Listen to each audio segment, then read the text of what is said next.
Alex, how's it?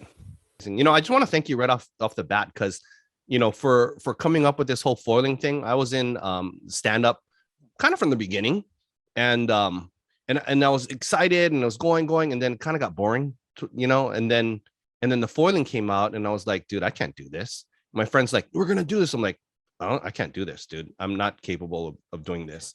And then he kind of forced me, and we're on GoFoil gear, and then we took a lesson with Jeff Chang, and then I was hoping he'd quit because I was dying. I mean, like, oh, my legs were cramping, and like I was like, oh my god, I'm dying. I can't do this. And he's like, yes, let's get our stuff now. I was like, oh crap, man. Like, so we got it, and then I just started going like just every day. Got a little bit better, and then now it's like that. I mean, that's all I do. It's you've created such an amazing thing that, I mean, it's just benefiting so many people. So just want to thank you for that. All right, well, thanks. Yeah. Yeah, never would have thought that when back in the day I was kite foiling, and it's just like now it's like a whole nother different type of foiling, on different crafts. It's like I didn't think it was going to progress to that. Uh-huh. Yeah. It's amazing because we do, like, I'm on a sup because I'm heavier, and I can't prone, so I'm on a sup for the most part surfing. But then I started the wing foiling, which has been challenging and fun in itself. And then I'm gonna try to start downwinding. We'll see how that goes. I was gonna ask you is, you got a bunch of new wings that just came out. Can you like talk to me about that a little bit? Because I was a little bit confused because you got GT, got RS, there's that new tail, the 14.5. There's a new 20-inch one. They're all good for certain circumstances. Depends on what you want to do. So the first wing is called our easy foil. Okay. This one looks more similar to the outline of a old Eva. It's a little bit flatter, so there's a little bit of curve here, but a little bit flatter. Got a big cord like the old Eva, more of a surf style wing. Mm-hmm. And we have a different type of foil section on this, which is a little bit more draft forward. So draft forward just means that the foil section is more forward towards the front. This is a little bit slower foil, a little bit more steady speed, where it's still a very fast foil because it's really thin compared to an old Eva or a Maliko 200, but very turny, and the speed is a little bit more steady. So she's fairly fast, but with a foil draft forward, it doesn't accelerate like when you're turning as much as our faster wings, like an NL or, some of our other wings. And everything now, I don't know if you can see this, but all of our new wings now have these steps in them. I don't know if you can see that on the camera there, but yeah, there, now you can see it off of my black shirt. But anyway, these steps here are what they do is we have a problem with wingtip vortices. It's kind of, think of it as a little bit of a vortices, like a mini tornado that comes off of wingtips, like on airplanes, and the same thing happens in hydrofoils. And what happens is the air will come from the surface and try and get onto your wing surface and suck air all the way across the top of your wing foil or the surface of your wing. This abrupt change in the surface stops it from being able to go across so easy. So it disrupts this whole wing vortices trying to collapse onto your wing, which causes overfoiling. So all of these steps now are purposely to try and stop that, but at the same time, what we found is benefits of, you could turn sharper now with these. They initiate the turns way easier, and something to do with pitch control too. So pitch control is what we call your up and down movement while you're going through the water. You can feel that on your foil. You're always regulating, up and down movement. We call that pitch control. This has also helped our pitch control. On all three wings, the steps do the same thing.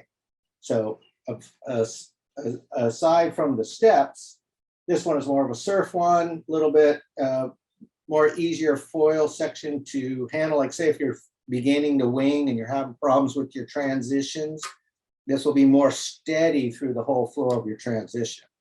So that's basically what an easy foil is. Okay. Then this one is the GT foil. The GT foil is the same outline as our real popular NL series. It's the same foil section on the top as the NL, which is a faster foil section. It has a, it's kind of a medium chord on this one. It's going towards more of a high aspect compared to that, easy foil. Same thing, you have your steps on this, if you could see those. And this one, same thing, it turns better, has better pitch control. And we changed some of the characteristics of this foil to make it have a better low end than a NL too. So like a 1400 will have a much better low end than the same size of this wing, and the NL was called a 190.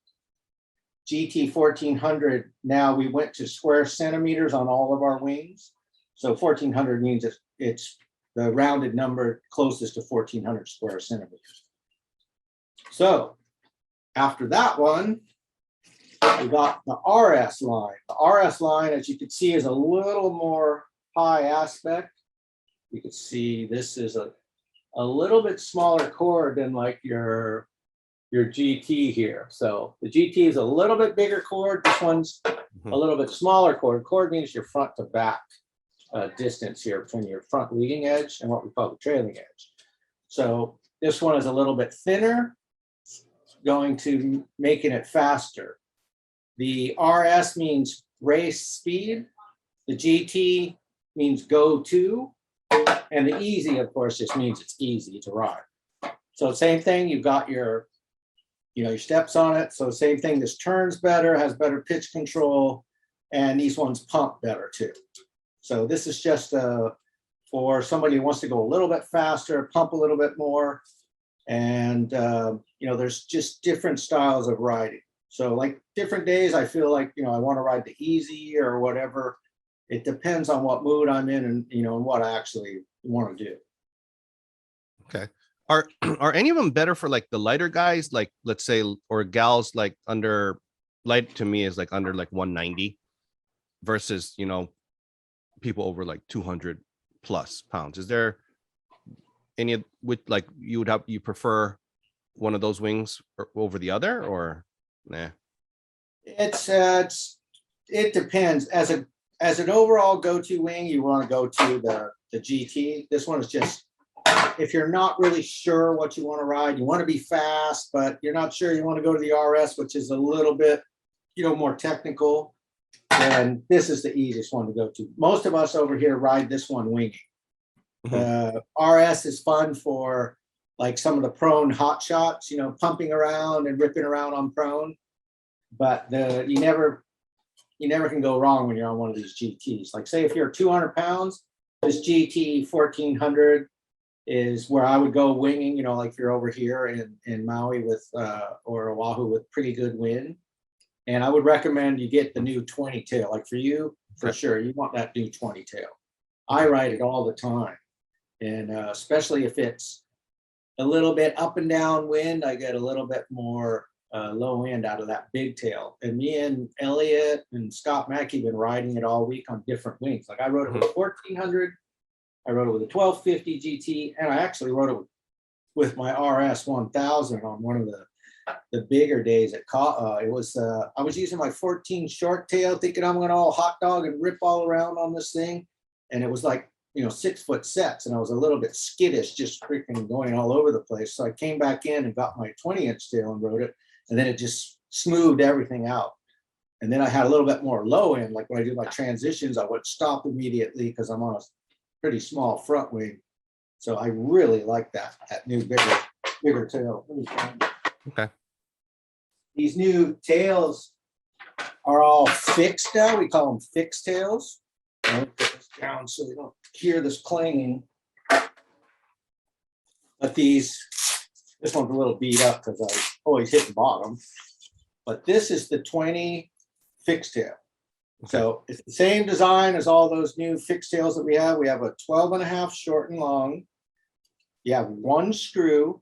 So there's 14.5 short and long, 12.5 short and long, and the 20 long.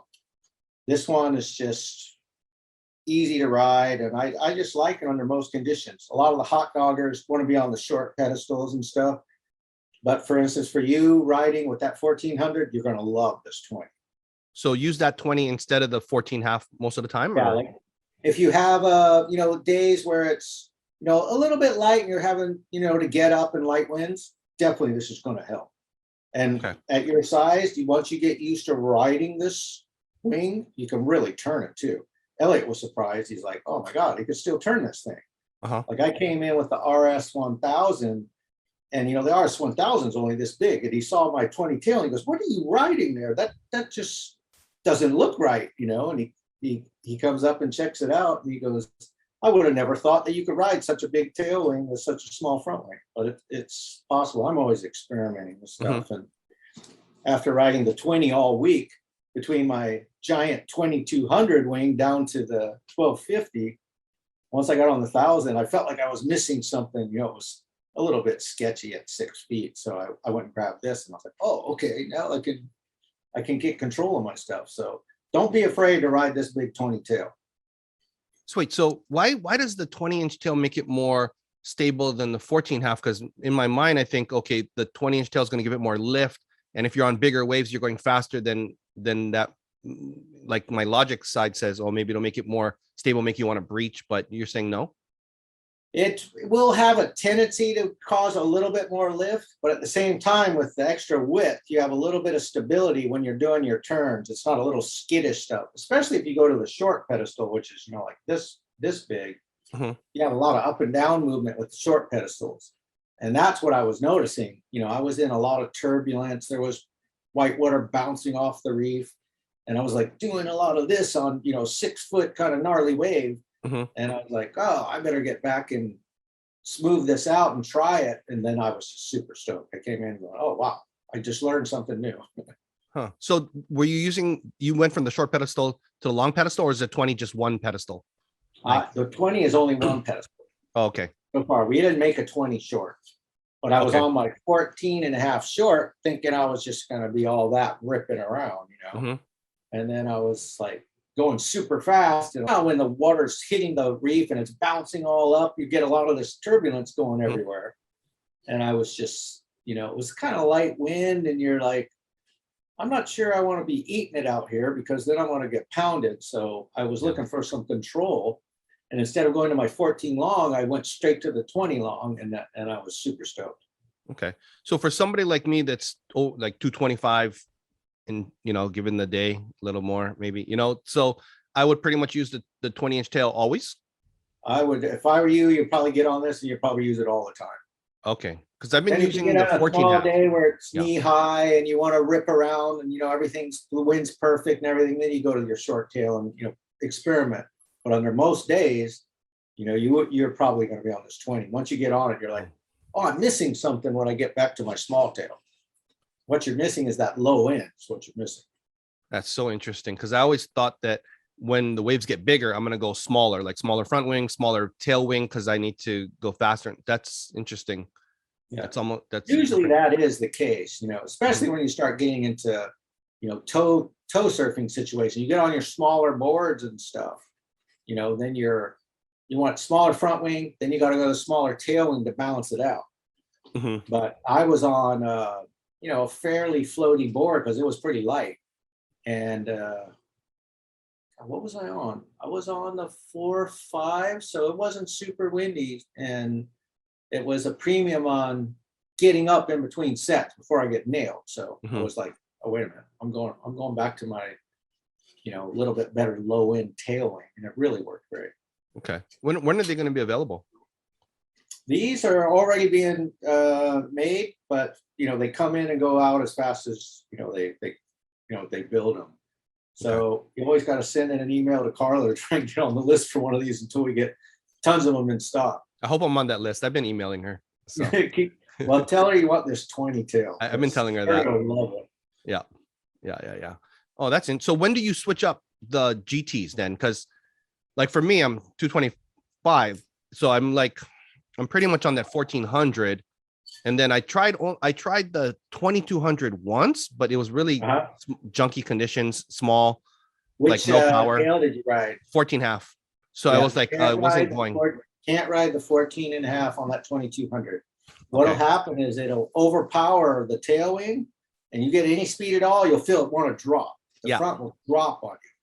So I noticed that as soon as I started riding that 2200. I took it out a couple times with the 14, thinking I'm just going to loosen this thing up.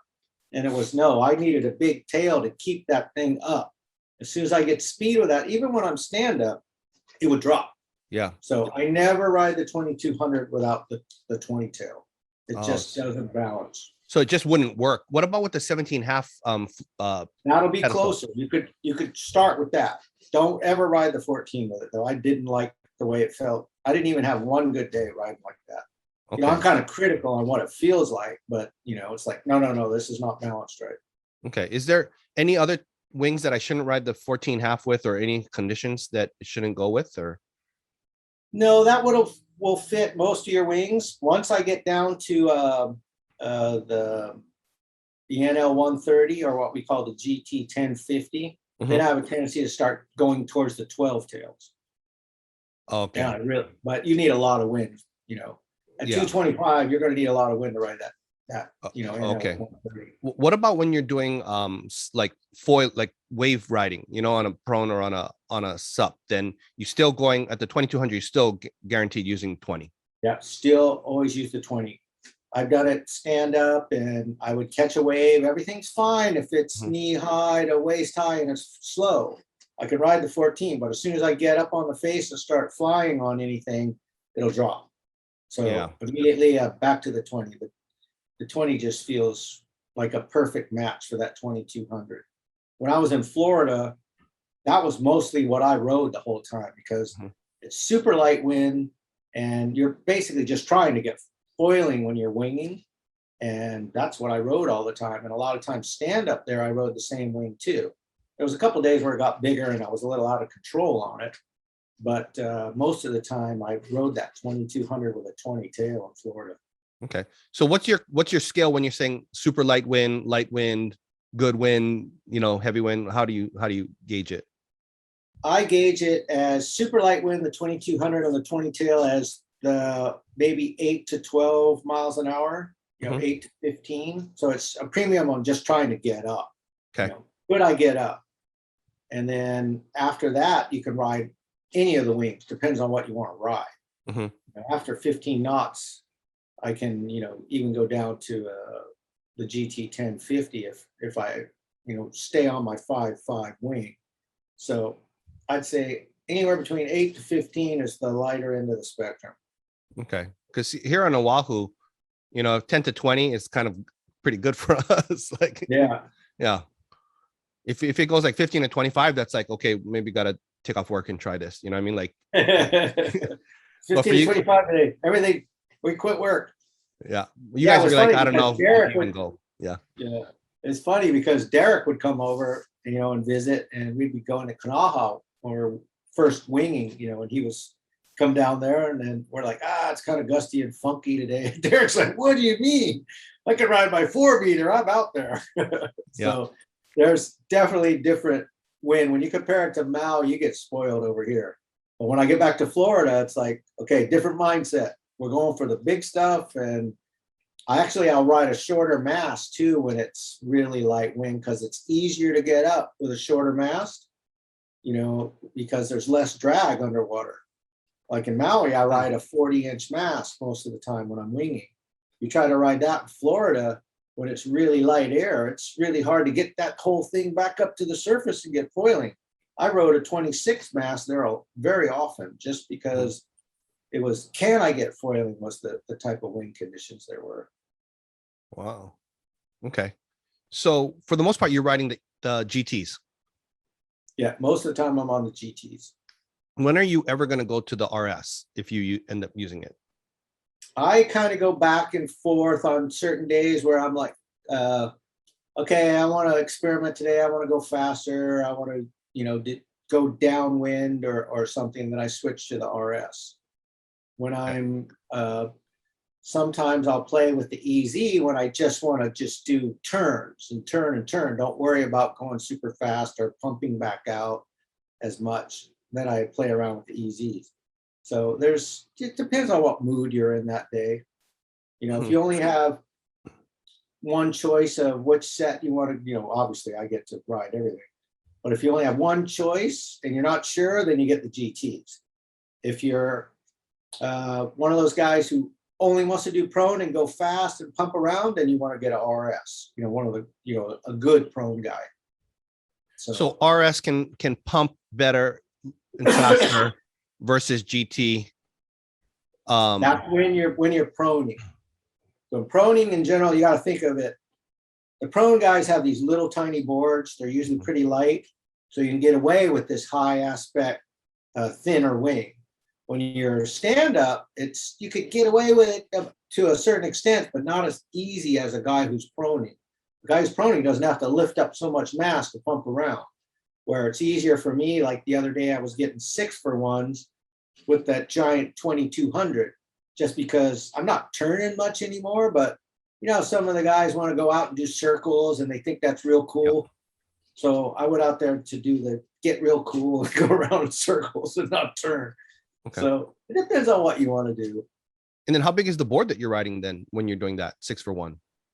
Mine was I got a 5/8 stand-up board that I ride. It's like 26 inches, maybe 105 liters or so.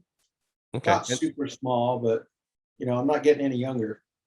And the pumping out with the 2200 and the 20-inch tail, no problem? Yeah, that feels great. Like how does stand on the 2200 and you could feel it when you push on it, it kind of pushes back.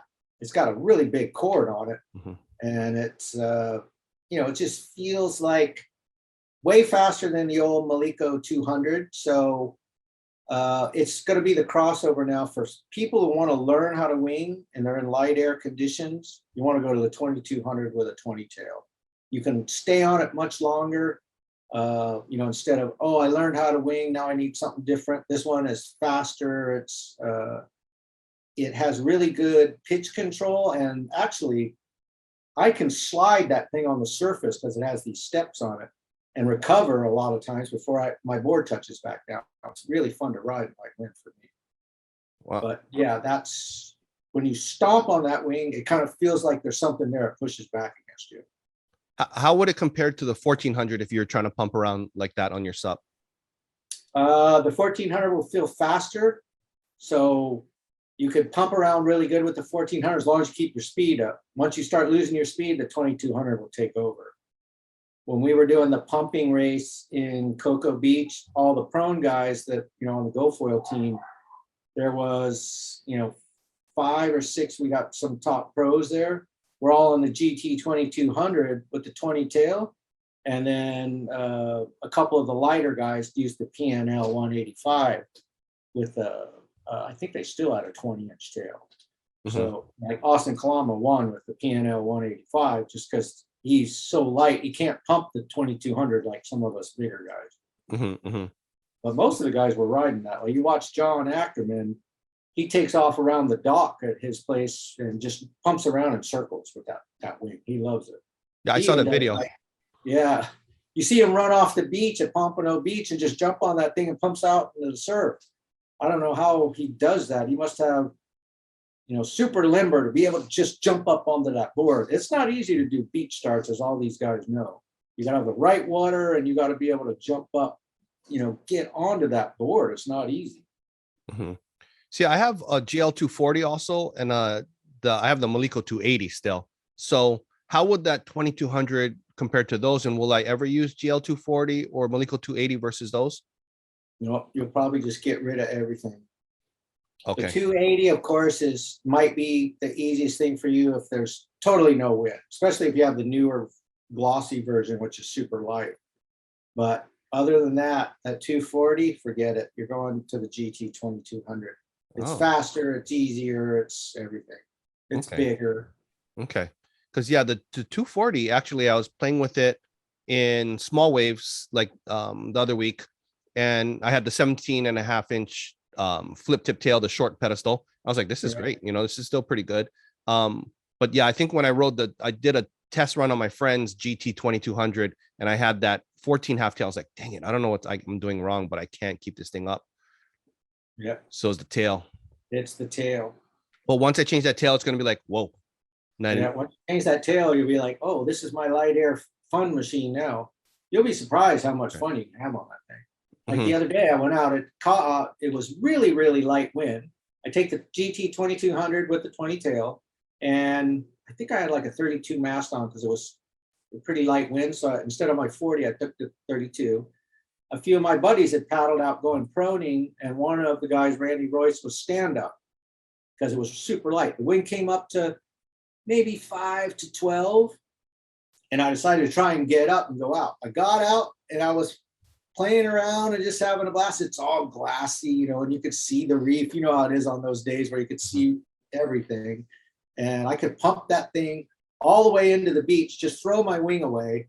And it has so much glide and put, you know how when you're foiling and you throw your wing away and you're like, oh, I got to bring my wing back in because I'm going to stop foiling. You know the feeling. Yeah. It's like, okay, I'm about ready to lose foil. But that thing, you could just keep foiling. And you feel it. You just throw the wing away and don't even worry about it. I'm pumping, pumping, pumping all the way to the beach and turning and turning. I'm just dragging my wing behind me. There's not enough wind to keep it in the air. So it's really a good gliding, pumping wing that you're going to have a blast with that. You put the right tail on it. Okay. Okay. And then if let's say I'm on the GT 1400 supping in waves, and I'm using 20-inch tail, is there a point when as the waves get bigger that I might start breaching more and I want the smaller tail, or nah, it's not that big of a. It can happen. Everybody has a different way of riding. I like to have a lot of lift, so I'm leaning on the front a lot. But I do like to go to the smaller tail and to be able to loosen it up a little bit. But I do notice on the 1400 that's still a pretty big front wing. That if I get going really fast, it'll tend to drop on me too. So when it's super fast and you feel your front dropping, that means your tail wing's getting overpowered and you need a little bit bigger tail wing. So if that ever happens to you, go back to the bigger tail wing. Okay. Once I'm on the 1250, I'm on the 14 usually when I'm stand up. Oh, so what would you call that then when it drops like that? What would you call that when it hits a fast speed and it drops? What I'm called is that your front wing is so big, it's overpowering the tail wing. The tail wing it's supposed to be lifting you. So the tail wing pushes down, the front goes up. But if it can't keep lifting up on the front one, you start going really fast. And no matter where, if you point that wing down, it might keep going down instead of that tail helping you to keep it up all the time. So you start hauling ass, and wherever you point it, it goes. So like say you're dropping in and you put the pitch down a little bit. If the tail's not helping you to go up, it'll just go down wherever you pointed it. I always like to have a little bit of lift helping the nose so you have that balance feeling. You know, there's something to depend on. If you can't depend on that all the time, it's wherever you point it, it goes. Oh, okay. That makes so much sense because I noticed on the GT, I was like GT 1400 and that 14 half tail, and I'll be riding. I'm like, oh yeah, I'm having a blast. And I'm trying to pump. I'm like getting speed. And all of a sudden it felt like there's a hole. I went into like a pothole or something, boom. And I was like, whoa, what the heck was that? Yeah. That's what you're talking about then. Yeah, definitely guys that are heavier, I recommend to go to bigger tails. Okay. Okay. And then how does that 17? Even when we're tow foiling, like Kalani and Kavika over on Kauai are riding bombs, but they're riding a fairly big tail wing compared to what we usually ride. We usually ride a 12.5 tail, and they'll be on 13s and 14s and flat tails and all kinds of weird stuff just because they're really big guys and they need that extra lift. Okay. And we're all riding over here, you know, me and Dave Kalama and like Chris Pagdala, we all go down to a 12.5 tail. Austin Kalama is always on that because he's the lightest one out of all of us. So you can't ride those big tails. So you have to balance it to your weight and, you know, what the bigger guy in general wants a bigger tail wing. Okay. So like for me and my size, the tail wing is almost more important than my front wing at times, or what? Well, you got to pick the right front wing, but then if you don't balance it with the right tail wing, you're kind of like it almost will feel like your tail wing will make your front wing feel like a total different foil. So you got to think of it as a balancing act But those are the key parameters. If you feel like your front wing is dropping, you need a bigger tail wing. If you feel like it's just can't keep it down, then maybe a smaller tail wing. Okay. So for me, like I'm not going in anything more than a little bit overhead, and I'm trying to avoid that because I'm not as skilled, I think, or comfortable. What would be the smallest front wing I would typically use, in your opinion? For you, I would say probably the GT 1250. That would be the size of an NL 160. Okay. That would be the smallest one, you know. And use that with the bigger tail, with the 20-inch tail? With the 20 tail at your size, I'd recommend you stay with that 20 tail. You're gonna, you know, once you get used to it, you're gonna love it. Okay. Okay. Yeah, because I was you can turn that thing, you just lean into it a little bit harder. It still turns really well. Okay. Yeah, because the interesting thing is I was riding the NL220 up until I got the GT 1400 just kind of recently. And I was riding it with the 17.5-inch short pedestal tail. Right. And then I noticed that when I switched out to the 14.5 tail, even with the NL220, I was like, whoa, it doesn't lift the same like on the low end. But once you're up, it's like I just stay up. And then, but I haven't ever tried that NL setup with the 17.5 tail because primarily I don't really ride the NL anymore. So, so interesting. Yeah. Everything anytime you get a brand new foil too, you've got to give it a couple hours to get used to what it does. You've got to, you know, try to figure out, okay, in general, this is the way it works. If you need more lift, you're going to move your mast forward a little bit. If you need less lift, you move your mast back. Same thing with foot straps or your foot position. You know, you move them forward if you want less lift to keep the board down. Move them back if you want to, you know, be able to get up easier. So when you first get your new foil, those are things to think about if it feels something like that to you. If you just get on it, it feels fantastic, then you just got to learn how to ride it and get used to what kind of idiosyncrasies it has. So every foil is a little bit different. So you got to give it a little bit of time to figure it out. Okay. I mean, would it make sense then instead of going on, let's say GT 1250, I go on RS 1300 on the bigger waves because it's going, you know, it's faster moving wave and I'm moving faster and so on, or better to stick with the GT on that? I would stick to the GT. If it's a faster wave, then you go to, you know, you could ride the 1150, but the 1300 is pretty big wingspan and it's, you know, it'll, you know, I wouldn't recommend that. That's more for like pumping around or going downwind. I wouldn't recommend that for bigger wave riding. But the 1150, if you're having problems keeping up with the wave, that will be a good one to go to. 1150 is close to that, you know, 1250, which is the smaller GT. And so you're almost apples for apples there, but you got a faster foil section to keep up with that wave. So like say it's 6 feet and it's flying and you're having problems, you know, staying with it or whatever, or you're going downwind and I want to go faster downwind, the RS will help you with that because it'll keep the speed to stay with those swells.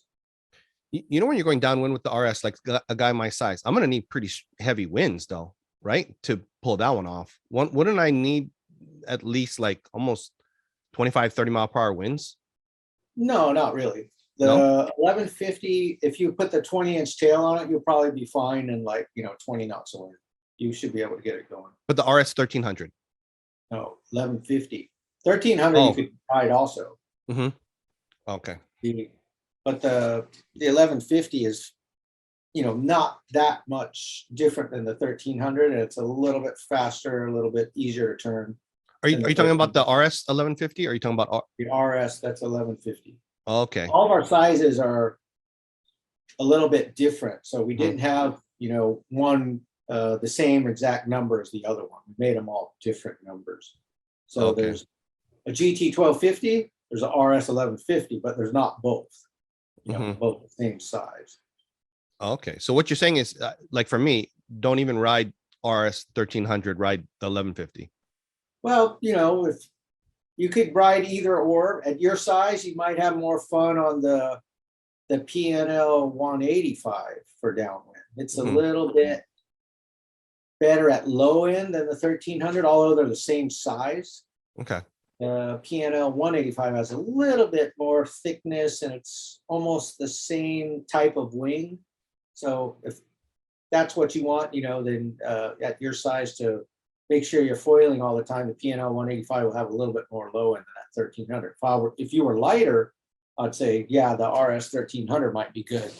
Okay. Or like a friend of mine that we have on in Florida, this one of the riders, Zach Kaplan, rides the 1150 RS in light wind. He just puts on a 7-meter F1 or a Cabrino, big hand wing, and he can go pretty much a really light wind with 1150. So they're, it depends on what size you are and what you really need. I think the reason and I'll be just real transparent on why I'm keep asking on the RS 1300. My friend bought one. And then and he said, and he's like, I can't go, but let's try it out. I said, okay, I'll put it on mine and let me try it. It's brand new. I hit the reef. So I'm like, so now it's yours. You know what I mean? Like I hit the reef to the point and paddling out, I hit the reef and then I fall off. I cut my foot and I look under, I'm like, oh my God, this is like not like something I can touch up paint. Like, dang it. Like, so I felt bad. I'm like, dude, I gotta buy it. I gotta buy it off you now or figure something out. So that's like, I'm trying to figure out like when do I ride it? Because it's, that's how it goes, right? Like you just made your decision. You're riding that downwind now. Yeah. So now I'm trying to figure out when I'm riding it because it's like I just that bought 20 it. tail. That'll help you out a little bit. Okay. Tell Carly you want the 20 tail. I've been telling her that. Yeah. So she's probably sick of hearing from me. Yeah, that's funny. Okay, so on the NLs and anything else before that, then pretty much that's going to be obsolete or not really? Like some people will still prefer it. Some people might still prefer it, like the old GL style has a little bit better low end at, the lighter, board speed conditions. They might like that. And, so there's still, all of those wings are still really great wings. It's just that we made something that's even better. Mm-hmm. Okay. And then what about for the masts then? Have the masts changed at all or pretty much you got down pretty dialed so you left down the same? Yeah, we left the mast the same. We had, over the years, we want to change the mast to, make it this or make it that, make it 2-piece or make it different front end connections, back end connections. And then it's just like, you get a little bit of pushback from the old clientele saying, hey, wait a minute, I want to just buy new stuff and put it on the old stuff. So we've stayed true to that to where the mast is pretty similar to what it was 5 years ago. So you buy new mast, it's just basically different lengths is what you're getting. So you want a 26 or do you want a 40-inch mast? Make them in plate. We still make the Tuttles, but not as many anymore. But most everything is a plate and you can get them in almost any size now. Okay. And then maybe let us know then when to use each size mast, which person that would fit better, which conditions. Do you have recommendations for that? Yeah, in general, if you're having problems winging and you can't get foiling, go to a shorter mast. Of course, if you have problems with shallow water, obviously you want to take a shorter mast too. So for instance, in Florida, we'll have very shallow sandbars right off the beach. And if you want to play around in close to the shore break, I have to ride my 26 mast just to have any fun. Outside of that, I would ride the 29 or the 32 mast. And that's what I generally ride in the really light air. I don't like to go above 32 inches in super light air. It's just too hard to get foiling.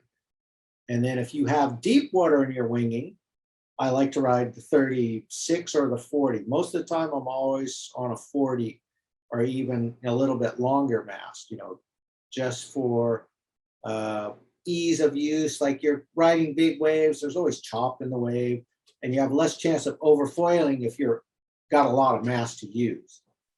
So that's in general. Same thing with when I'm stand up, or most of the prone guys will use a 32-inch mast or somewhere close to 80 centimeters. So that's a good rule for most prone guys, most stand-up guys. That's a good length mast. Some will go a little longer, like Zane Westwood and in Australia likes to ride a 36-inch mast, or close to say a 90-inch. centimeter mast proning, which not many people do. If you're in Florida and it's a sandbar, you got to think about how tall of a mast you want. You might be down at 75, 75 centimeter mast, so somewhere around 29.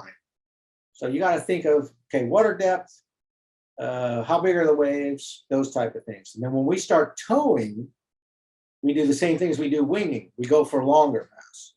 We'll go to, at least a 36-inch mast. I like to ride the 40 or the 42-inch mast when I'm towing.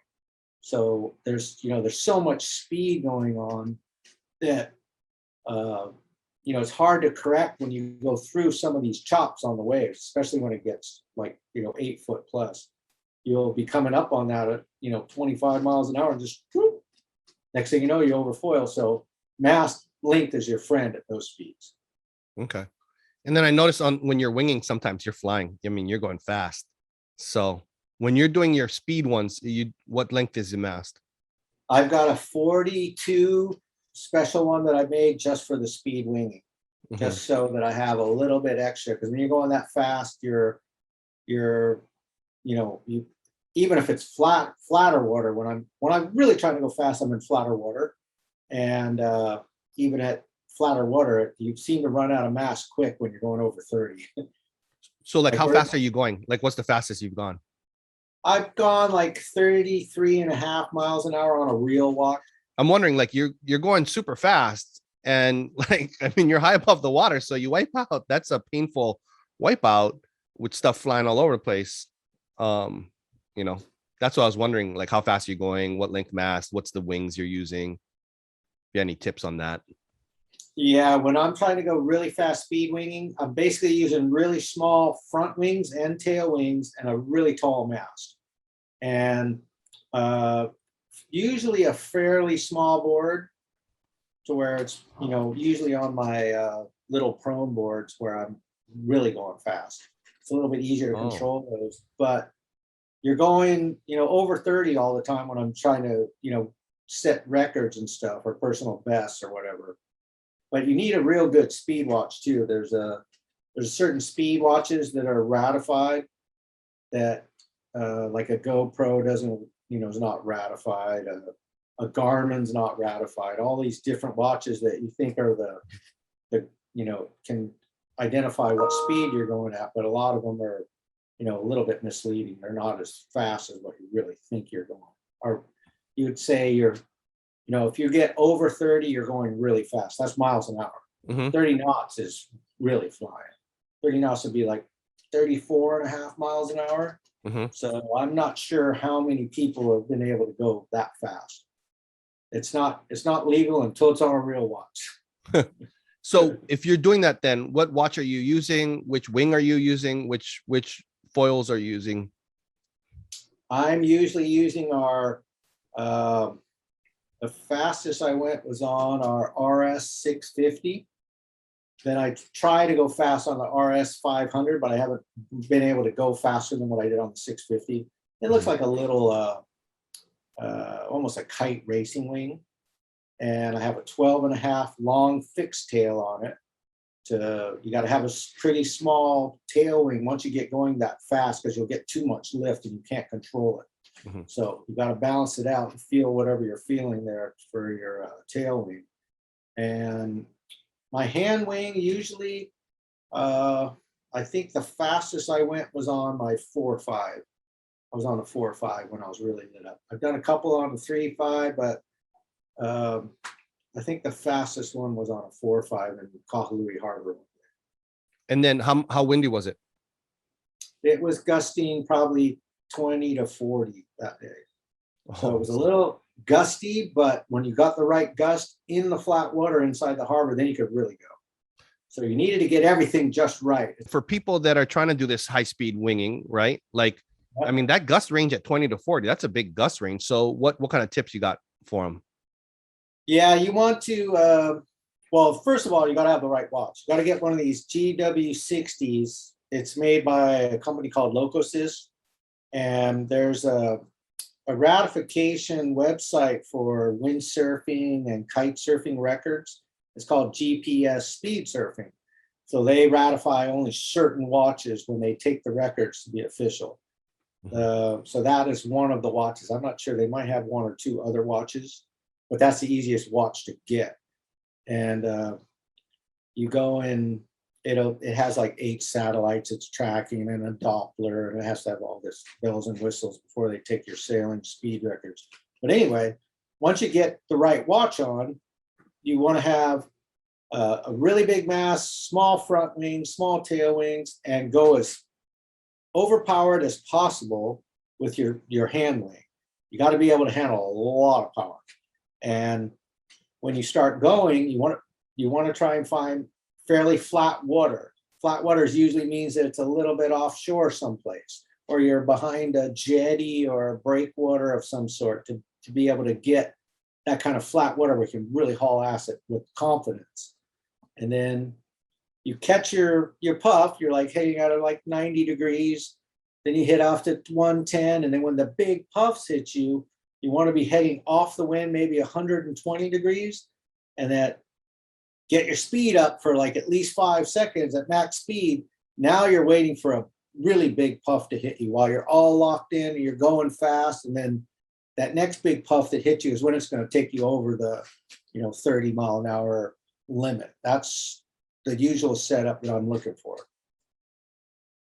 Wow. Have you ever wiped out pretty bad? Oh yeah, you get all kinds of wipeouts. In fact, I was putting helmets on to try and deter my wipeouts, and could be dangerous.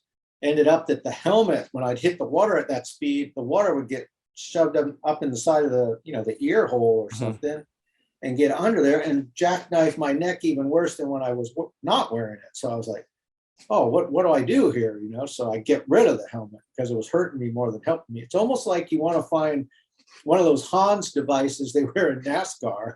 It's keep your neck all to where you can't do anything, when you get the whiplash. If you're thinking about that's you're hitting danger zone. I mean, when you're thinking about neck brace so you can do it properly. Yeah, because there's like, we did a lot of speed sailing. I did speed sailing with kite surfing. Like some of the top guys in the world are the top guys in the world. I was racing with those guys at Martha's Vineyard, like Rob Douglas and Alex C from France, who has the record.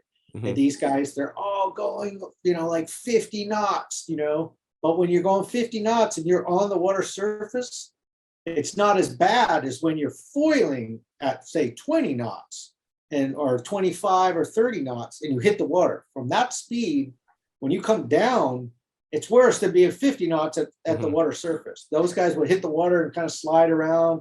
I hit 44 knots was like my record. And shoot, when you hit the water, you kind of do like a water ski, kind of, spin around and this and that. It hurts, but nothing like foiling. Foiling really hurts. You come down with force from 2, 3, 4, or 2, 3, 3.5 feet up. Man, that's not motivating me to try anything like that. Not that I was going to anyways, but I'm still just trying to figure out my toe side turn and all that. So, man. So what about winging then? Just winging in general. Like, you have any good tips for people out there, either just getting started, even more novice, or even more advanced wingers? Well, winging in the beginning, you want to try and learn on, fairly floaty board, something that you can stand on fairly good. Try to learn in a place that's fairly flat water so that you don't have all this up and down trying to balance on your board.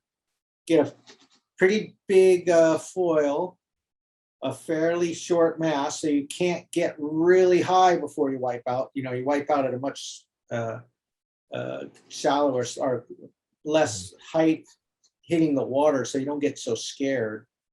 And go in reasonable conditions, like between 10 to 20, 15 to 18 steady would be like the perfect. You can't find that, but that'd be ideal conditions.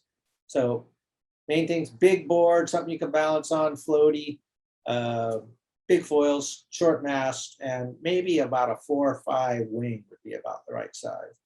Are you switching stance, or are you just keeping the same stance and riding like toe side and heel side? No, I always switch stance. Yeah, I'll go toe side, you know, for riding waves and stuff, but I switch stance all the time. That comes from the old windsurfing days where I'm just used to going both ways. It doesn't bother me. It's not like I'm stuck in my regular surfing stance. Kite foiling too, you know, we were kite foil racing, so you always have to switch your stance to do, you know, the different tacks going upwind. You can't really ride toe side and go super fast or get upwind very well. So when you're riding always, waves, yeah. you'll switch that. You can ride waves both stance.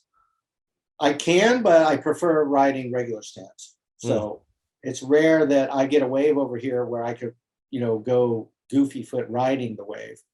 I can, but you know, I'm not as good at it. Like in Florida, I got a lot of opportunity to try and go, you know, riding goofy foot on a front side, but I'm not very smooth at it.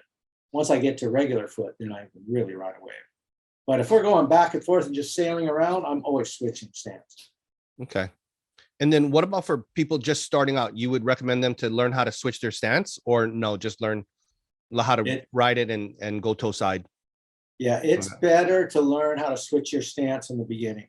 So I always recommend to people try to learn how to switch your stance. Like Eddie O and Chris Pagdalau, I told them you got to learn to switch your stance now. Don't let it go on until you're, you know, you've already learned and you're never going to switch your stance. And both of those guys did learn how to switch their stance, which really comes in handy going up winds. Because if you're going toe side, you can go upwind pretty good, but if you were switching your feet, you get about 10 more degrees upwind. So I always recommend for people to, when they're learning, to try and switch their stance just for those reasons.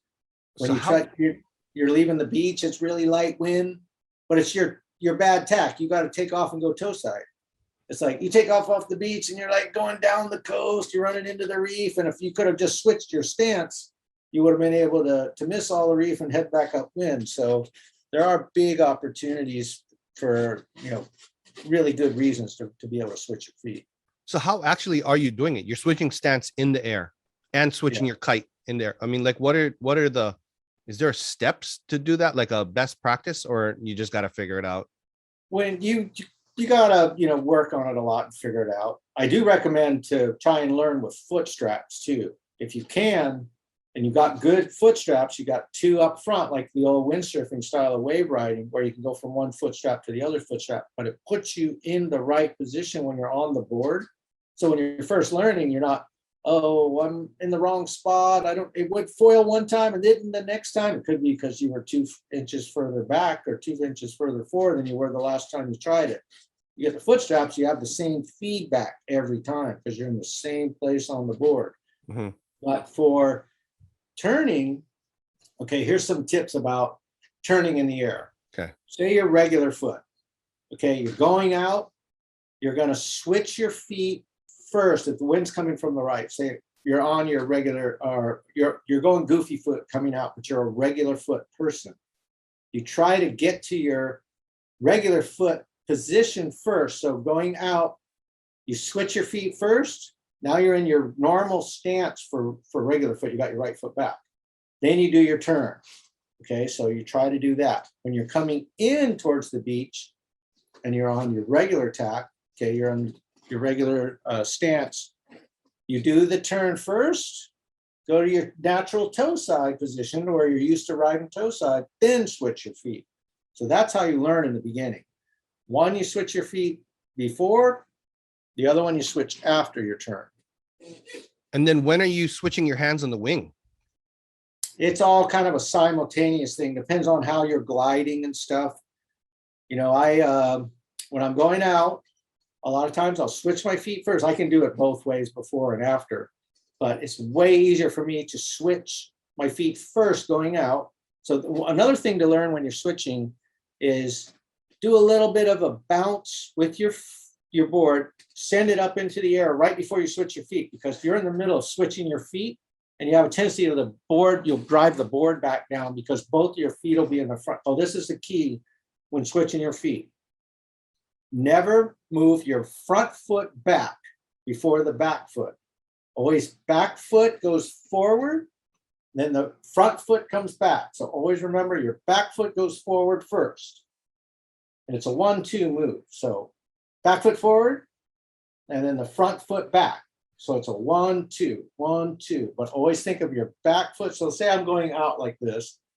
My back foot comes to the other foot strap, and then the front foot comes back. Then I turn. When I'm coming in, I turn first, but it's always the back foot is here now, goes forward, front foot back. Always remember that. Back foot forward, front foot back. If you do it the opposite, what happens is, so say you're like going out, you move your front foot back, you do a wheelie because both feet are in the back. So always remember your back foot gets to the front to keep the nose down before you move your other foot. So you do a little pump move, and then on the when as the thing coming up, then your back foot goes forward and your forward foot goes back. Right. So like I'm going out. So say this is my right foot, this is my left foot. I'm on goofy foot going out. Wind's coming from the Hana side here. Okay. I bounce it up for a split second because and a lot of times I'll do this on a chop. I see a chop coming. I bounce up because the chop kind of helps me to get up. Now this gives me time to move forward because now for a split second, both of them are in the front and the board wants to come down. Mm-hmm. So I rise it a little high, back, then I do my jibe. And then once I start to jibe, that's when I flip my wing. I don't do it while I'm switching my feet unless I'm doing them simultaneously. Well, right now I'm just switch my feet, worry about doing the turn, then flip the wing. Okay, so it's got to be pretty quick then, the front feet, your back foot going forward. So it's like it's like a 1-2. Don't wait too long. Otherwise, if you move both feet to the front, you just go down, right? So you got to move it to the front, then move the other one back to help it stay up. So it's a 1-2. So when do you learn that move? Are you learning how to wing foil on your weak side footing first and then get that, and then you're okay on your strong side, and then you figure out the turn in the air, or what? You're just trying to figure out the turn in the air and then try to figure it out from there? Normally you want to figure out your feet while the board's down first. Okay, so kind of come down, do your transition, like say you're coming in. The easiest one to learn first is to come in, go to toe side, bring it down, switch your feet, then bring it back up again. That's the first one you learn if you're a regular foot. Okay. If you're goofy foot, of course, you learn it on the outside. You're like, this is the left foot, you turn to your natural toe side, bring the board down, switch your feet, then get up again. Okay. Okay. The thing to learn is you got to learn to do toe side pretty far. Mm-hmm. So work on that first. You're like, okay, I'm going to come in. I do toe side. When you go toe side, mm-hmm. You've got to think of, okay, turn upwind a little bit before you do your turn. Turn kind of sharp. If you just turn downwind, you're losing all your speed while you're going downwind. You're losing all your apparent wind. But if you turn up first, then turn sharp, you can keep up your speed, and the wind angle is better in your wing to keep it going. So anytime you're going to turn to do a jibe, kind of cheat a little bit upwind, then initiate your turn. Like a question mark, the top of the question mark almost. Yeah, almost just like that. How it looks. Oh, okay. Yeah. Okay. So when you're first learning that, then let's say that you're okay. I mean, I'll just say if you're okay already on your strong side, your heel side, then you're going to ride it out. You're going to turn upwind a little bit, make the turn toe side, let the board come down, switch your feet, get back up, and then go. And you and then you have to get that, because otherwise, I mean, my God, that would be so many things going on at the same time, trying to figure out your feet in the air when you're discombobulated and trying to do the wing at the same time. Like that would, you'd be so far downwind. I mean, like, and learn your feet while they're down first, and then it starts to get in your brain that, okay, I got that. I could do it every time. Now you start thinking about, how do I do this while I never come down? And the key to that one is that little bounce. That'll give you a little bit of time to switch your feet. But remember, You got to do it like 1, 2. That's how fast it is. Okay. It's like 1, 2. And then what are you doing with the wing? Like, can you explain like what your technique on the wing change on the turn? For me, I like to grab the diagonals on my wings, like, on the Ozones or a The Y GoFoil handles. wing. Yeah, the Y handles, so that I have the bottom one. I'm always on the bottom one on that side. So say I'm going out, the wind's behind me. I go to start the turn. I switch my feet going out. I raise the wing above my head. And then I go to the other Y handle. While this is all going on, I'm turning my feet and I bring the Y handle kind of back to my left side because I'm going this way. Then I grab the back handle of the wing and sheet it in again. So it's kind of like you're going like this. It's up above you. Grab that other Y handle back to this side. So it's a little bit of, whether you're tacking or jibing, kind of lift it up a little bit. And then that'll help you to kind of luff it. And then reach over the other Y handle. If you're doing your middle handle, like say the guy doesn't have that handle, just grab it right here. You're on the middle strut. You go up, raise it up, grab onto that middle handle, move it over to the left, sheet in. When you're coming in, bring it up, grab that handle, bring it back to your right, sheet in. So it's always that kind of movement like that. Okay.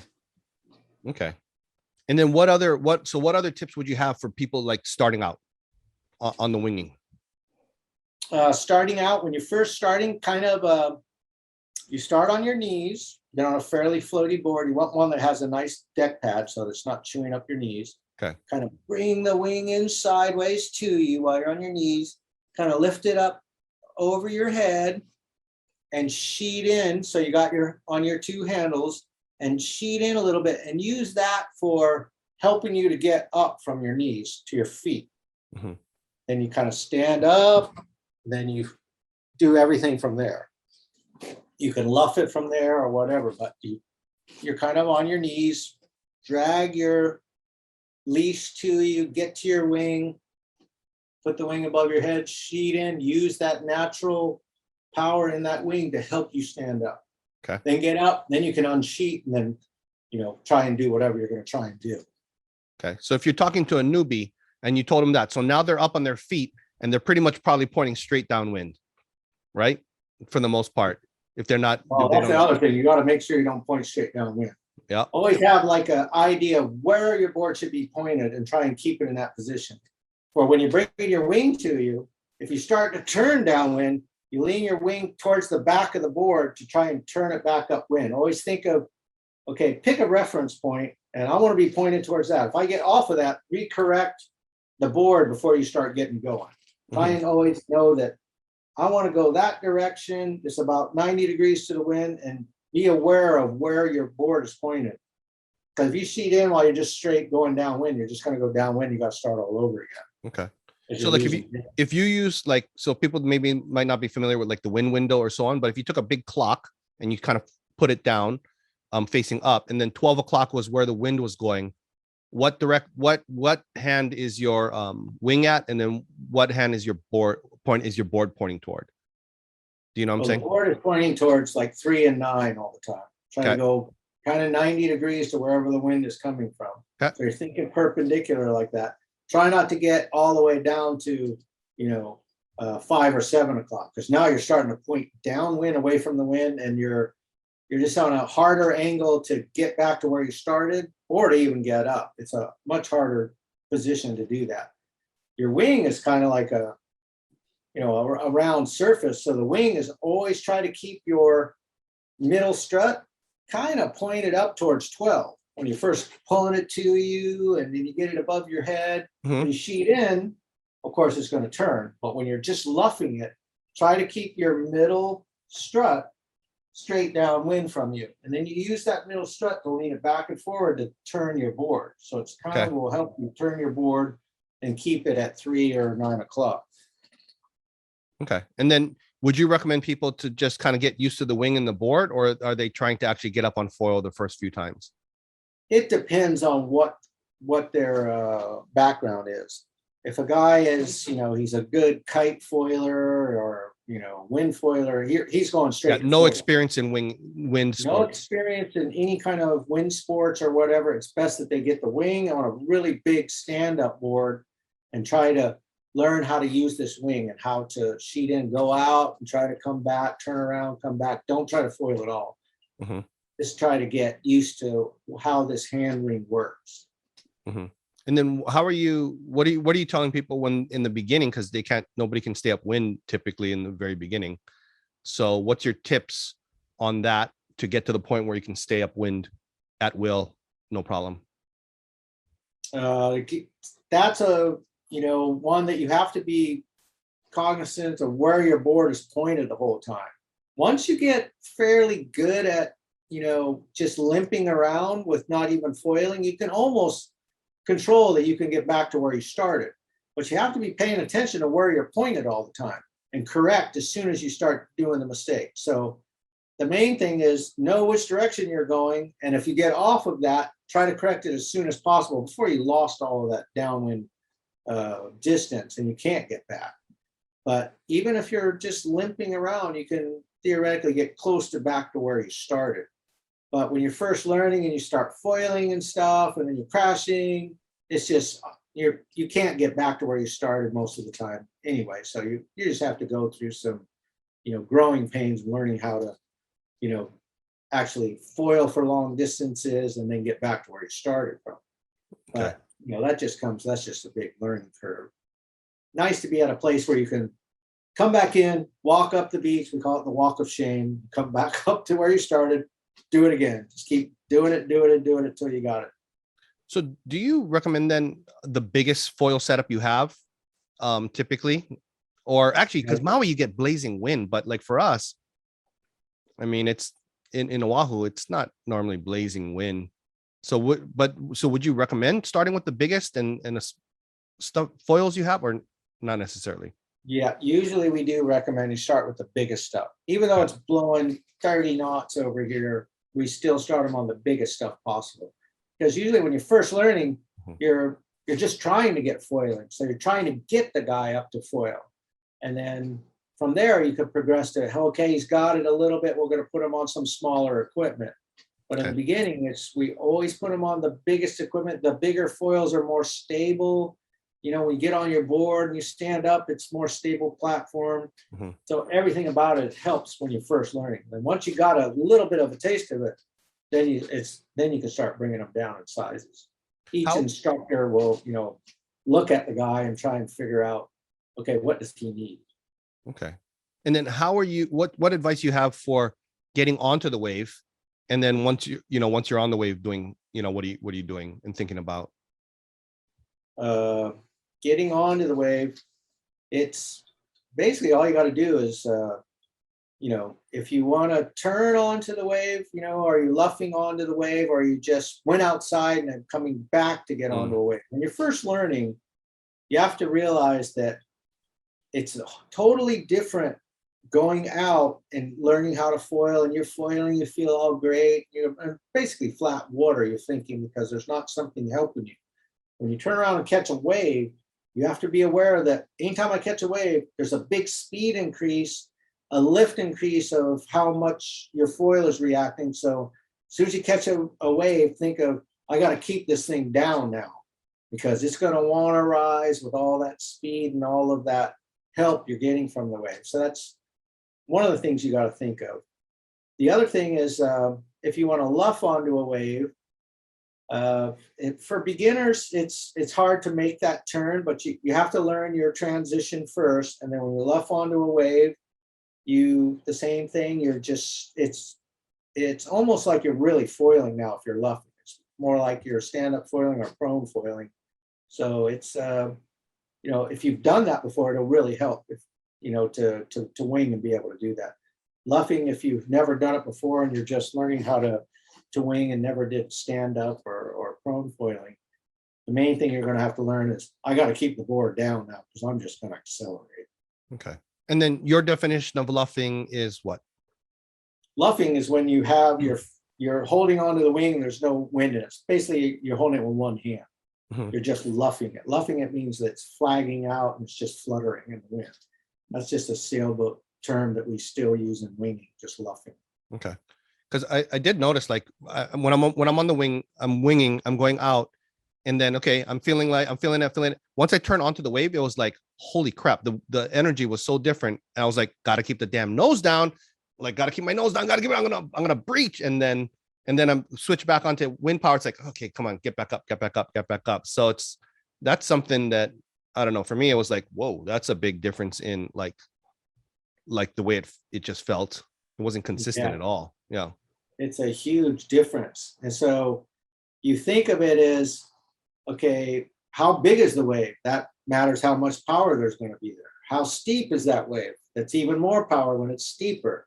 So if it's all of those things, it kind of gets in your brain. You're like, okay, this is a big wave. I got to really keep it down. You got this big bomb coming in. So everything the size of that wave puts more lift into your foil.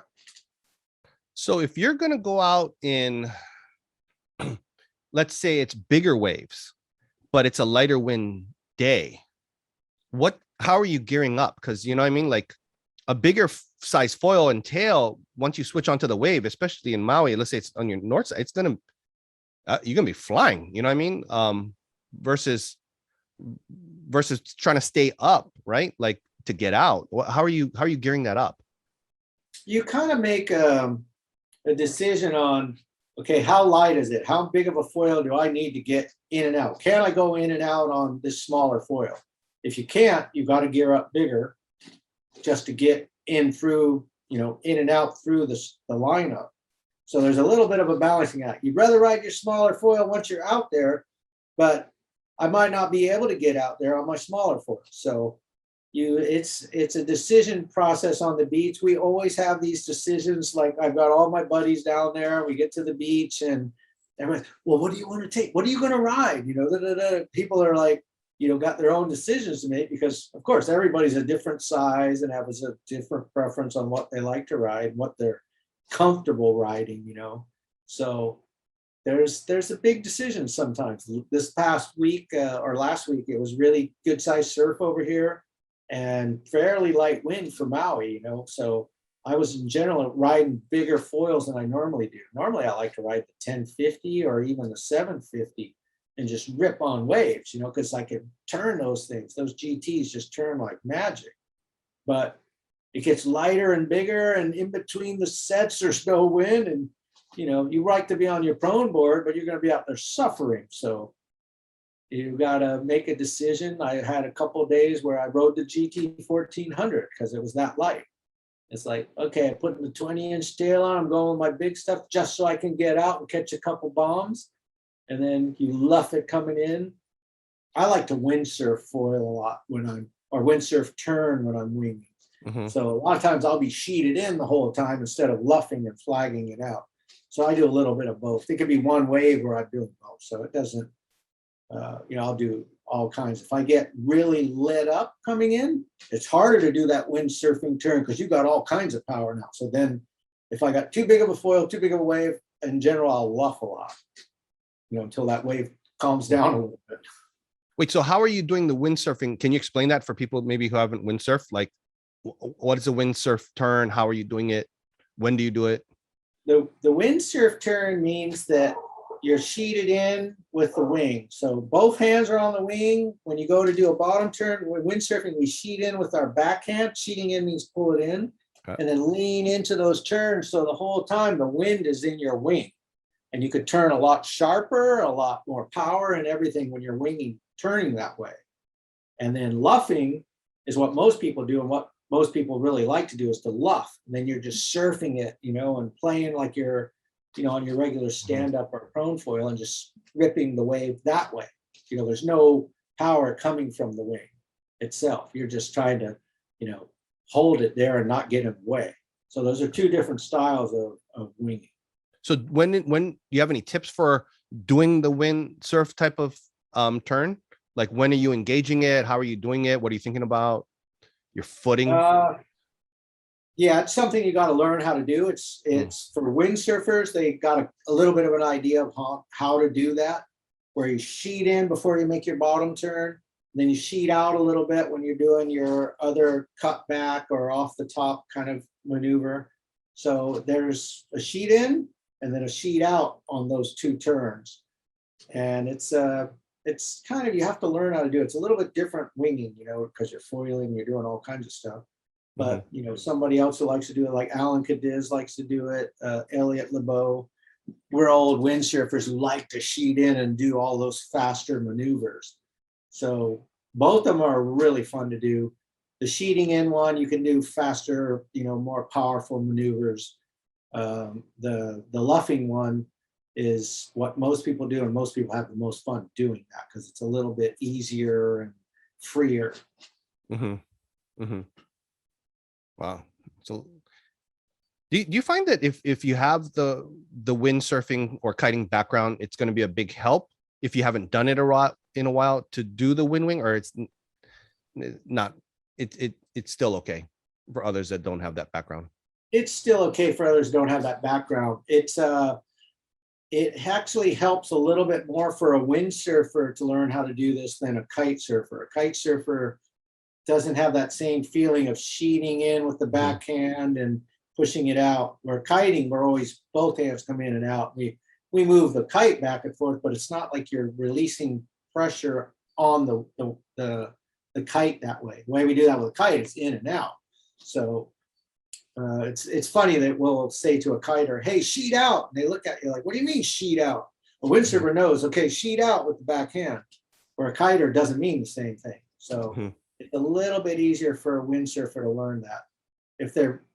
If they're both haven't foiled before, definitely a windsurfer's got a little bit easier shot at standing up with a wing and learning what to do with it. Do you ever have do you ever take the GT 2200 and the 20-inch tail out in Maui, or no?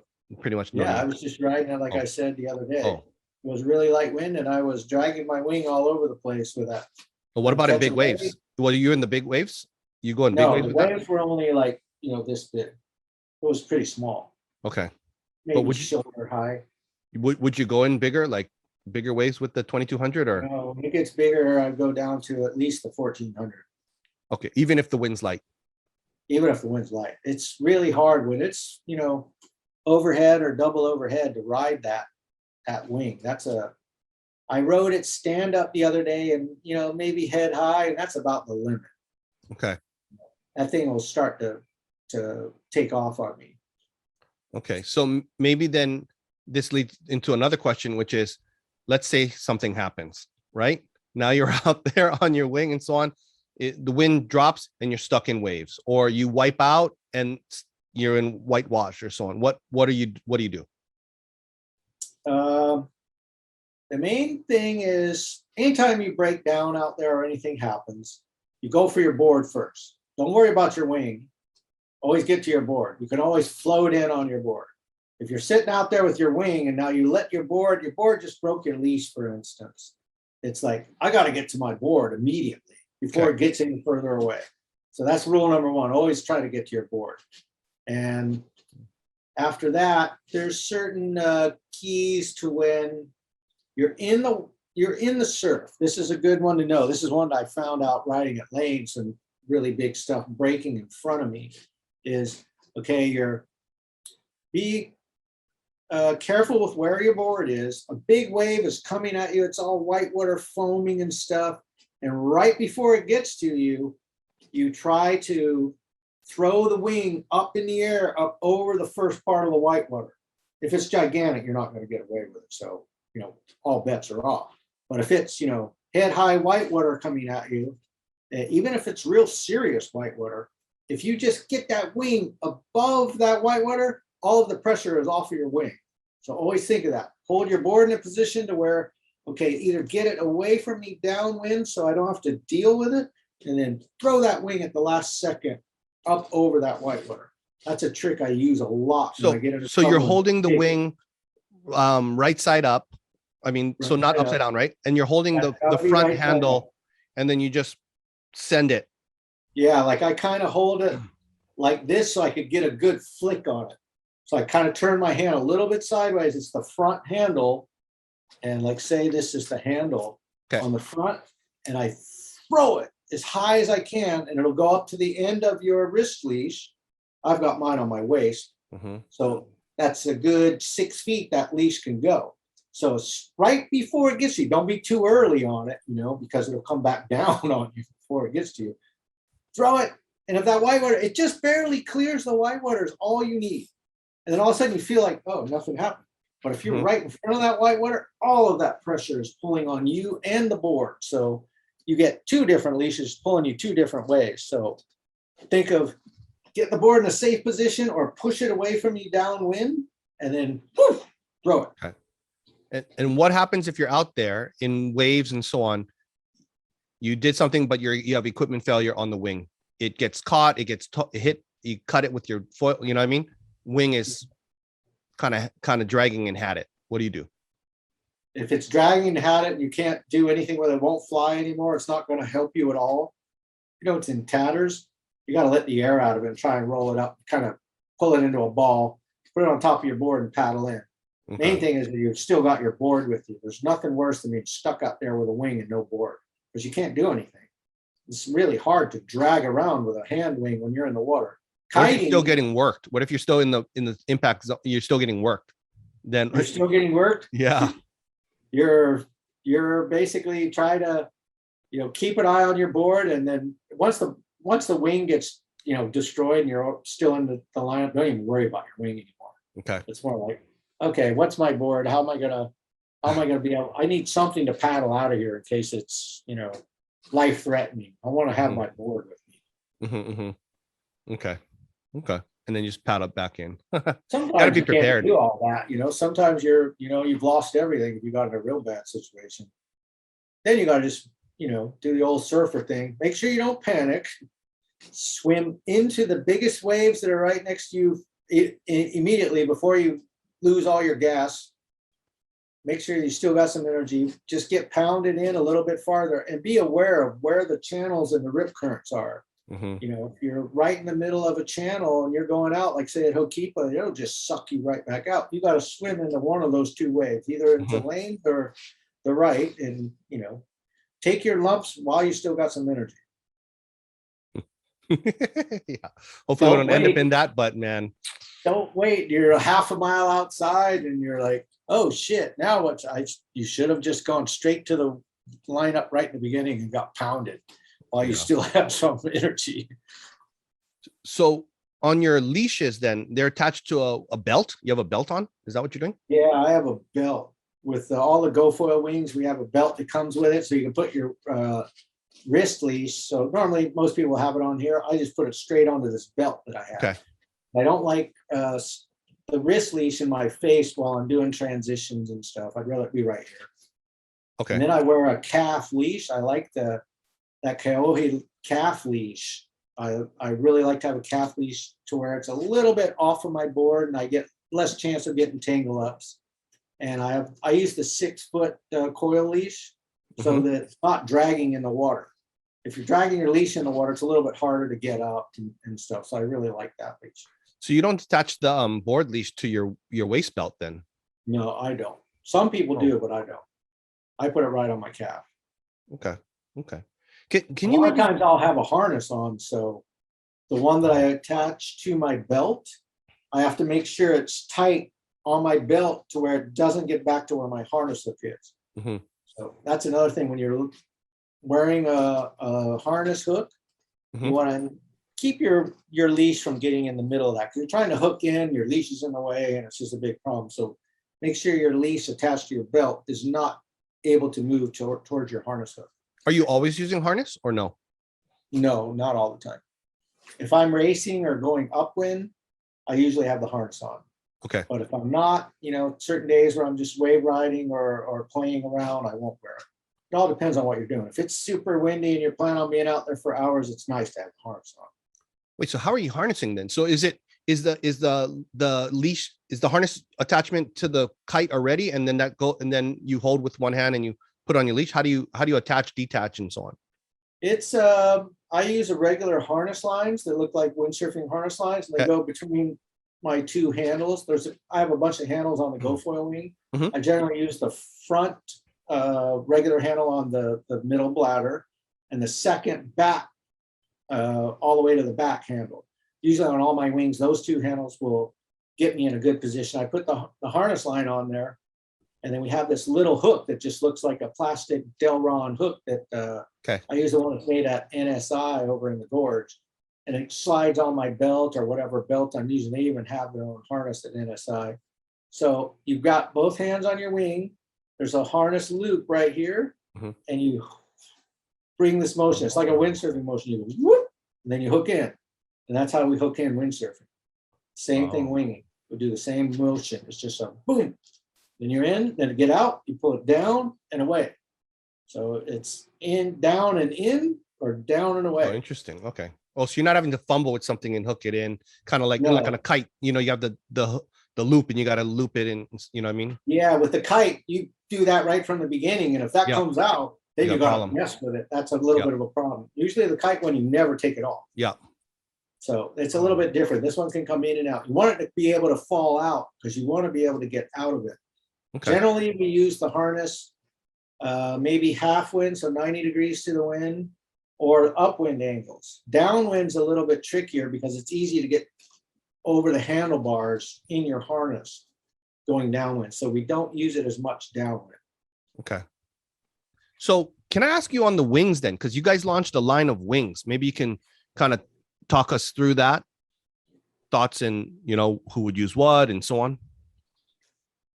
Yeah, we launched our whole set of hand wings. We've got sizes that go from a 2.2 all the way up to a 6.5.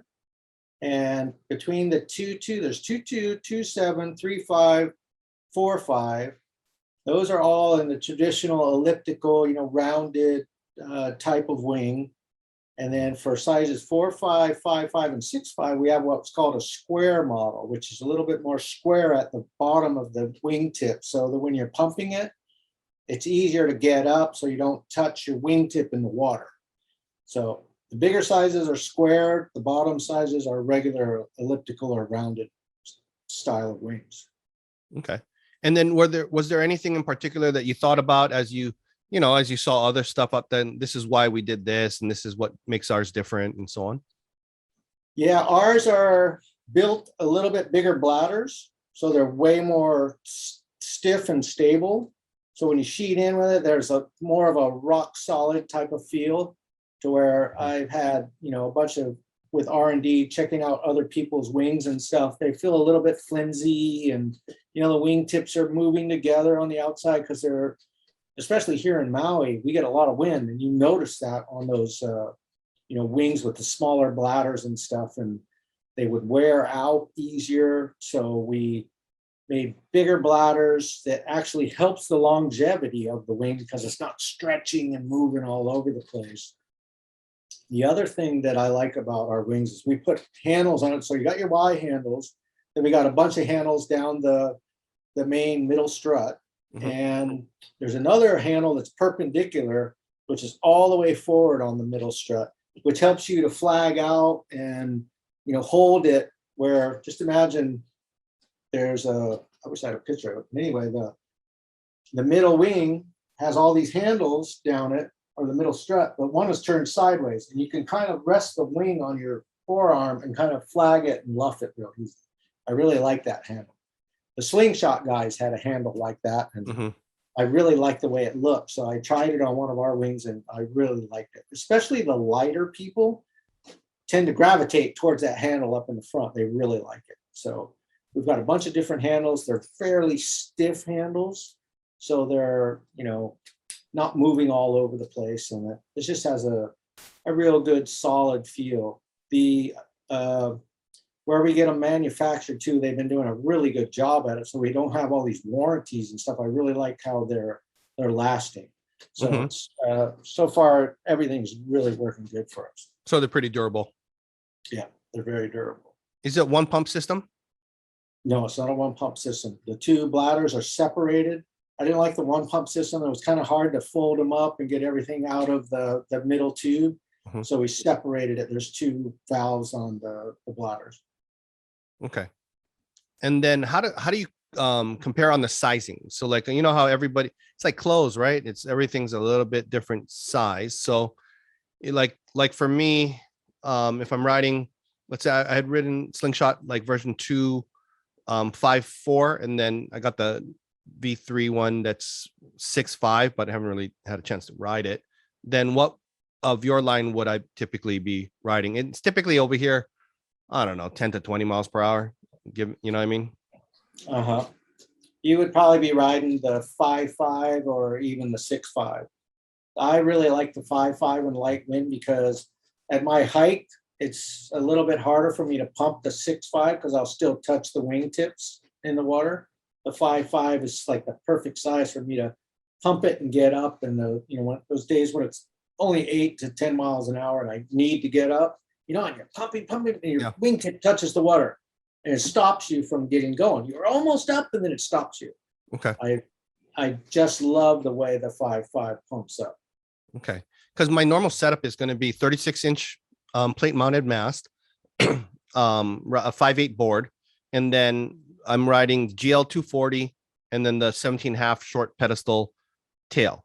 But if I switch that out, then, or if I still use that, or if I switch out to the GT 2200 and the 20-inch tail, then how would it compare? Because like when I'm using GL 240 and 17.5-inch tail, on the lighter wind days, over here on that 5.4, it's like just not in. It's like on the edge, like, come on, get me out of this water. Like it's not enough for my skill level. Yeah. So what would you say?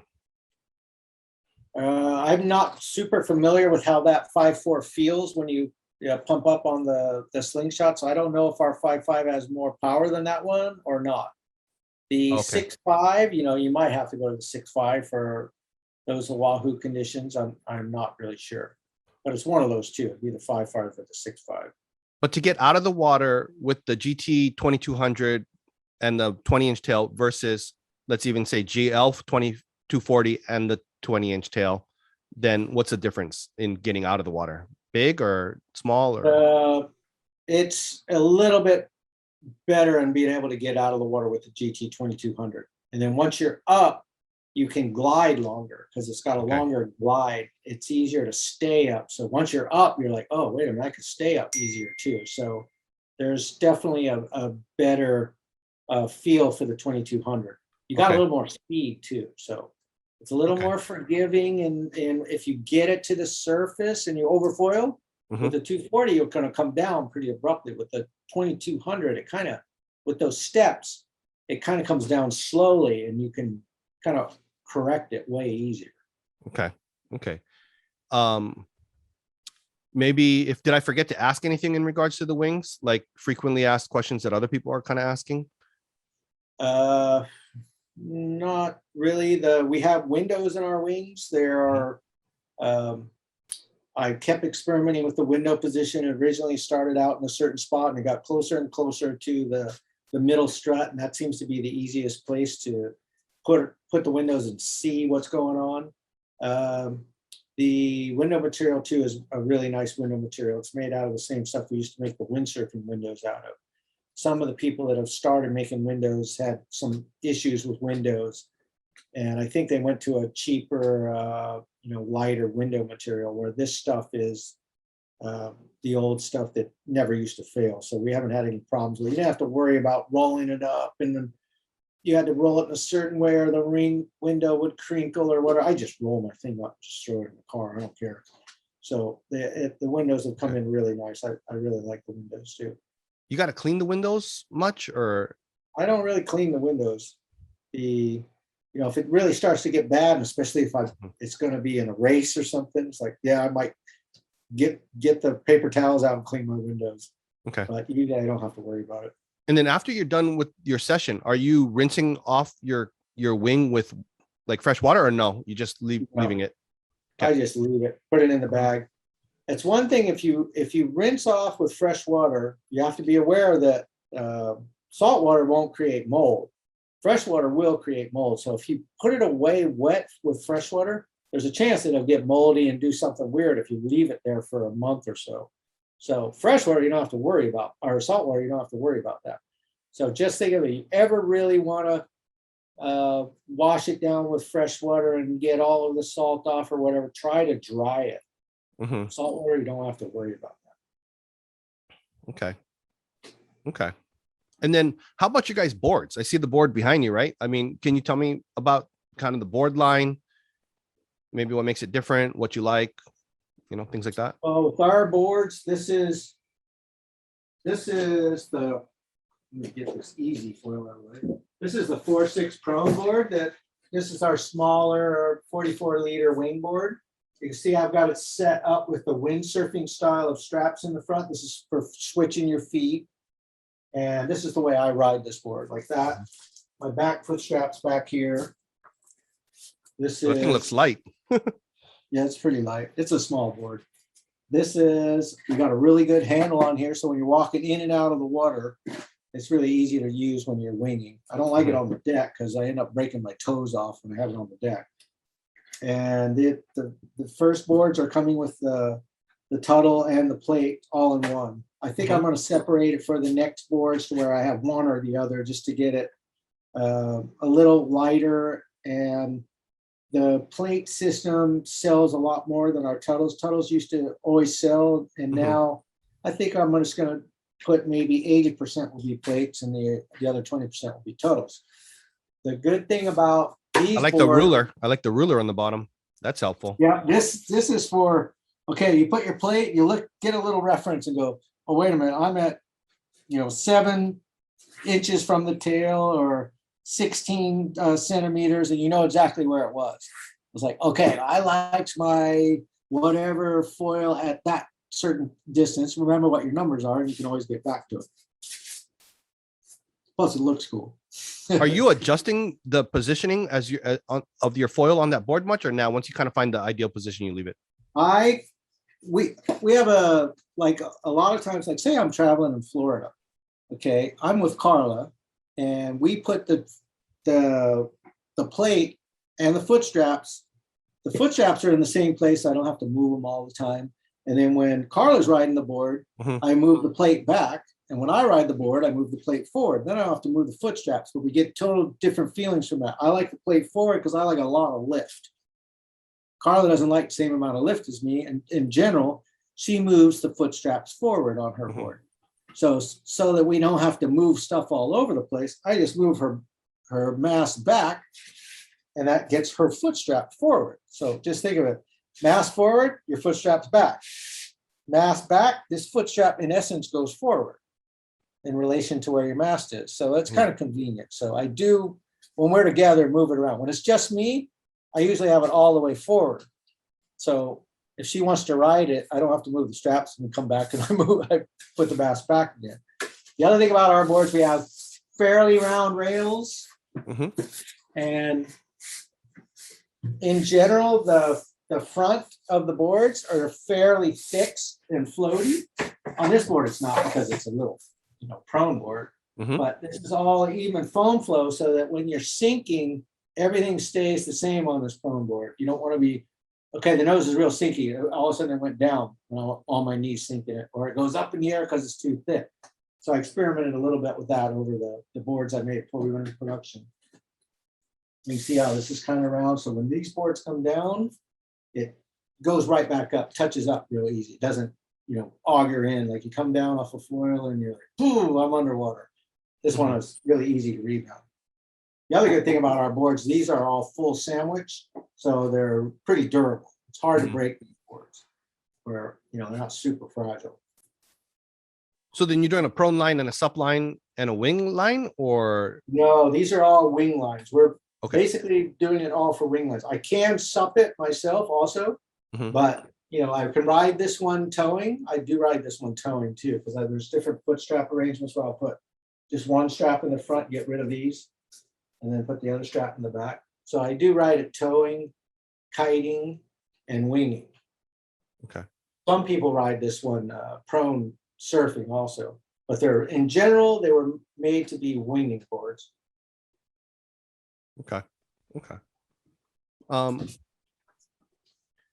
had just a kind of a random question on the cord. On the wing. Sorry if I'm changing subject, but Am I missing anything on the boards yet before I kind of change subject or? Well, the boards are, see, we got, right now there's 4 sizes. There'll be 5 sizes on the next shipment that comes in next month. There's a 4.6, 5.0, 5.6, 6.0. So there's 44 liters, 87 liters, 106 liters, and then the last one's 134 liters on the 6.0. Okay. What the 5.0 is like a really good board for most people who want a small board, but still want some float. They don't want to sink out there. You don't want to wind stops. So that is it's 87 liters, but it's only 5.0 long and 24 wide. So it feels like you're on a really small board that still floats. So I made the boards to be user friendly and just, you know, easy for anybody to ride. They feel balanced, you know, they're balanced for a GoFoil. So if you're a GoFoil rider or somebody who has a foil that has quite a bit of lift, like a GoFoil, they're built to be really balanced.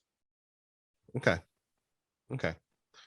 You know, the other question that I had was the cord. You know, when we're talking about cord, right? Can you explain that a little bit? About what? You know, on the wings, the cord distance or whatever they call it, like whether it's whether it makes it more high aspect or low aspect. Can you just explain that a little bit? Yeah, cord. The cord is this distance here. Okay, we call this the cord. So from the front of the wing to the back is the cord.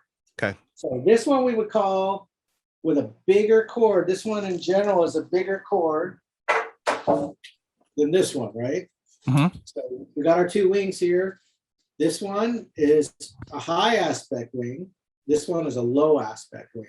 Okay. And that's what we do with cord. It's kind of a ratio of how long it is to how wide it is with this cord. That's how we judge whether they're high aspect or low aspect. Let me back up so you can see them. There you go. And then this one, GT, is right in between. Okay. So this one is a little bit bigger cord than the RS. So those are your different cords. They look like that. So the smaller cord, which is the more high aspect skinny one, is going to be faster and potentially pumps better or no? It potentially pumps better, especially if you're on a real small board like a prone board. You can see how this one is very thin. So in general, thin wings that are high aspect are faster. In general, that's just the way by physics that it works. Of course, that has something to do with the foil section too.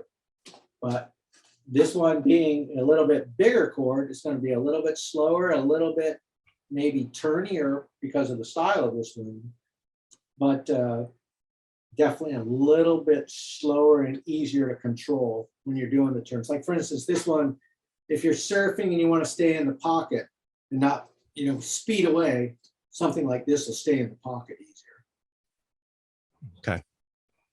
Okay.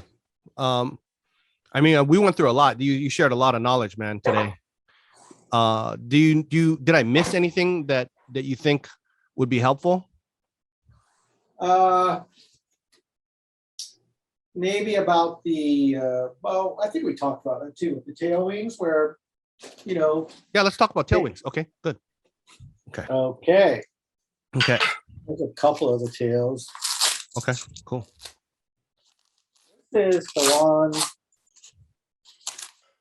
for the bigger wings. I recommend having the 20-inch.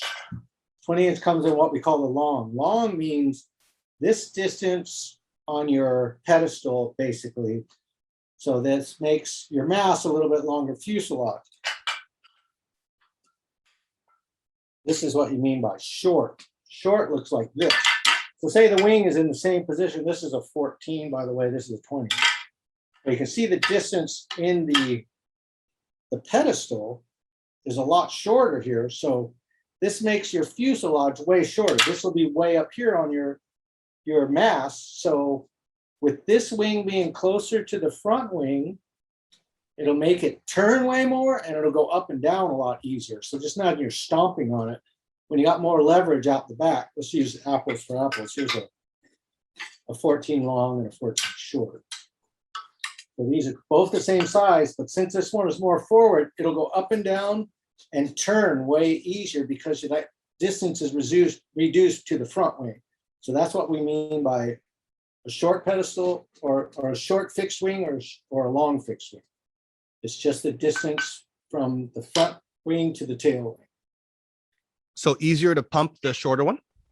It's easier to pump this, like you can get an easier up and down stroking motion. Like when you stomp on it, it'll go up and down way faster.